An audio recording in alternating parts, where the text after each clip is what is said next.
Vice President JD Vance had a warning for Iran during his visit to Hungary this morning.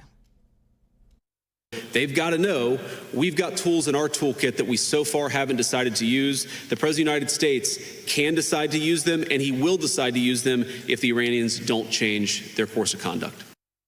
So the VP sent that message while on stage with the Prime Minister of Hungary, Viktor Orbán. Vance is extending his support to the Prime Minister ahead of a pivotal election. Orbán is facing his strongest challenge to date since he became Prime Minister 16 years ago, and polls show his opponent is leading with less than a week to go until the election. Now, moments ago, whilst giving remarks, the VP actually called President Trump on the phone. He says Viktor Orbán has his full support. I just want to tell you, I'm a big fan of Viktor. I'm with him all the way. The United States is with him all the way. And it's a real honor to talk to you. You're really incredible people with great enthusiasm and brilliance, because you're brilliant people. And I really love it. You have a man that kept your country strong, and he kept your country good, and you don't have problems with all of the problems that so many other countries have because they let their countries be invaded. And you don't have that problem because of Viktor Orbán. That's the only reason you don't have that problem. There was a lot of pressure on him to do it, and those other countries made big mistakes. So I wish you all the luck, and I love you all. Let's go live now to CBS News Intelligence and national security reporter Olivia Gazis. Olivia, can you talk to us about this election and the goal of the VP's visit today?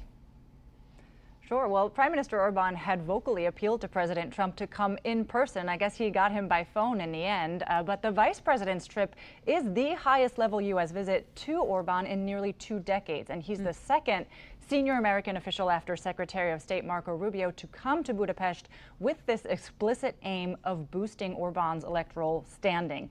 You heard the vice president today frame this relationship as one of moral cooperation, describing US-Hungary ties as civilizational and saying it's a golden era in the relationship.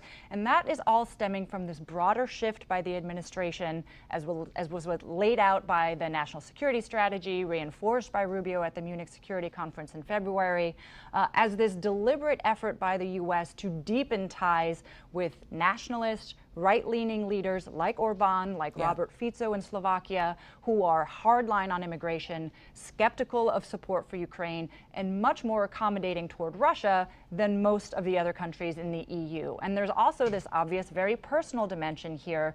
Donald Trump and Viktor Orbán have long been personally and politically aligned. Orbán was the first European leader to back Trump's campaign in 2016. Now here Trump is very vocally returning the favor. But as you mentioned, it is far from clear that this effort is going to move the needle for Orbán. Independent polls are showing that he's trailing by double digits. When we pressed him in Budapest just months ago on whether he would accept a defeat, he said that he had been an opposition leader almost as long as he's been prime minister and that he's not afraid of losing. So we'll see what happens. Oh, yeah, we will definitely see what happens. I want to ask about this because is there any concern that what's happening with Iran will overshadow the vice president's goal for this trip today, especially when you consider what the president posted on social media earlier? Absolutely, and I think you saw the vice president pressed much more on issues of the moment pertaining to Iran than on Hungarian politics. And that's stemming in part, of course, because of his potential role as an interlocutor in these still unrealized talks brokered by Pakistan, helped along in other ways by Qatar, Egypt, and Turkey. He mentioned receiving a text message from Steve Witkoff that he held up, but he didn't read. And you heard the vice president address the U.S. military strikes on Kharg Island this morning. Here's what he said about those. You asked about Kharg Island. My understanding, having talked to Pete and General Kane about this, is that we were going to strike some military targets on Kharg Island. I believe we have done so. The president's deadline has been followed by us and everybody else, and he said very clearly, we're not going to strike targets until the Iranians either make a proposal that we can get behind or don't make a proposal, but he's given them until Tuesday at 8 o'clock. So I don't think the news on Kharg Island represents a change in strategy or represents any change from the President of the United States.